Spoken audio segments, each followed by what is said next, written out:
아시겠지만 육군, 공군, 해병대 장성은 장군이라고 하고 해군 그 장성은 제독이라고 그렇게 호칭합니다. 그래서 충무공 이순신 장군이 아니라 충무공 이순신 제독이라고 해야 맞습니다. 제가 제 자신을 소개할 때마다 꼭 이 이야기를 하는 이유는 충무공 이순신 제독에 대한 바른 호칭을 알려드리기 위해서 그렇게 말씀드립니다. 먼저 우리 대한민국을 이끌어오신 각계 원로 여러분들 앞에서 제가 말씀을 드리게 되어 큰 영광으로 생각합니다. 그리고 이런 기회를 주신 민주평통수석 부의장이시자 또 본 포럼의 이사장이신 김현욱 위원님께 진심으로 감사를 드립니다. 천안함 피격 사건 2주기를 맞으면서 조선일보가 실시한 여론조사에서 천안함 사건이 언제 일어났는가, 그것이 작년인가 재작년인가, 또 천안함 사건이 무엇인가 하는 것까지 잘 모르는 사람들이 많이 있었습니다. 그리고 20, 30대 젊은 층에서는 50%가 북한 소행이 아니라고 이렇게 믿고 있었고, 더 놀라운 것은 고등학교 학생 91%가 정교조 영향인지는 모르겠지만 북한 소행이 아니라고 이렇게 응답을 했었습니다. 저는 이제 해군 생활 33년을 했는데 33년간의 해군 생활의 경험, 그리고 천안함과 동급인 초기함 함장의 경험, 초대 잠수함 전단장으로서 잠수함을 운영해 본 경험, 그리고 조선소 특수선 본부장으로서 군함을 설계하고 군함을 건조해 본 경험으로 천안함 사건에 대해서 말씀을 드리고자 합니다.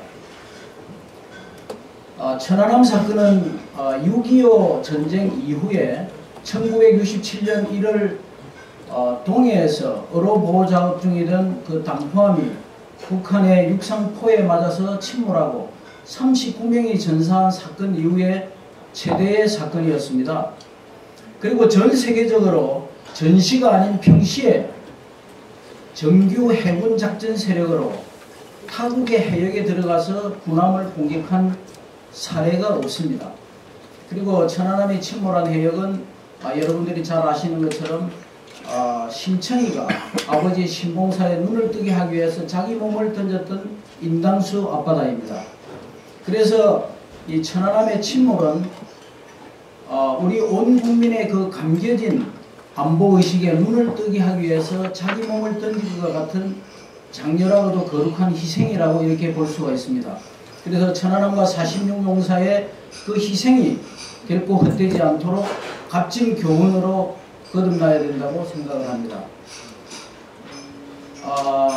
먼저 북한은 왜 잠수정으로 천안함을 공격했는가 하는 것을 말씀을 드리겠습니다. 저는 정치학자도 아니고 북한의 전문가도 아닙니다. 그래서 김정은 3대 세습을 위해서라든지 북한 내부에 관한 이야기보다도 군사적 측면에서 말씀을 드리고자 합니다. 6.25 전쟁이 끝난 이후에 북한 해군은 거의 괴멸되었습니다. 당시 클라크 유엔군 사령관이 우리 측에서 북한 해역으로 들어가지 못하도록 북방 한계선을 설정했는데 잘 아시는 바와 같이 영어로 말하면 Northern Limit Line, 약자로 NLL이라고 이렇게 이야기를 합니다. 그래서 북한은 휴전 이후에 20년간이나 이 NLL을 준수해 왔습니다. 1973년 북한이 영해를 3마일에서 12마일로 바꾸면서 도발이 시작이 되었는데, 특히 지대함 미사일인 실크원, 또 함대함 미사일인 스틱스 미스를 보유하게 되면서 도발이 시작이 되었습니다. 이렇게 도발을 해오는 가운데서도 북한의 중앙영감이라든지 여러 사례에서 보면 이 NLL을 인정하고 준수해온 모습을 우리가 알 수가 있습니다. 그런데 최근에 와서 도발의 횟수가 잦아지고 그 강도가 강해지고 있습니다. 그리고 이제 서해 500호선은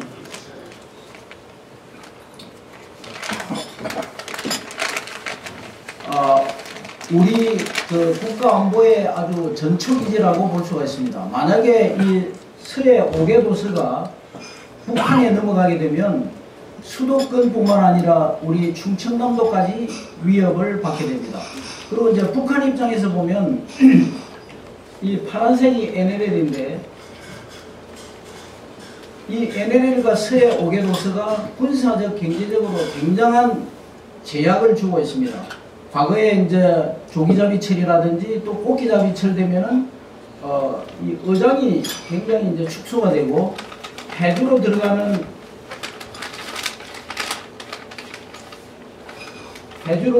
이 선박들이 백령도를 돌아서 NLL 위로 이렇게 지나간다면 굉장히 그 어려움이 많고 경제적 손실이 있게 됩니다. 그리고 그 북한 해군이 출항과 동시에 바로 NLL에 이렇게 걸리게 되고 작전 해역이 좁아지고 바로 코앞에 서해 5개 도서가 있으면서 자신들을 감시할 뿐만 아니라 유사시에 공격할 수 있기 때문에 굉장한 그 군사적으로도 제약을 받고 있습니다. 그래서 북한은 이 NLL을 무효화하면서 자기들의 그 해상 경계선을 주장을 하고 있습니다. 그래서 NLL을 무효화하면서 서해 5개 도서를 침탈하기 위해서 계속 도발을 계속하고 있다고 저는 그렇게 보고 있습니다. 김정일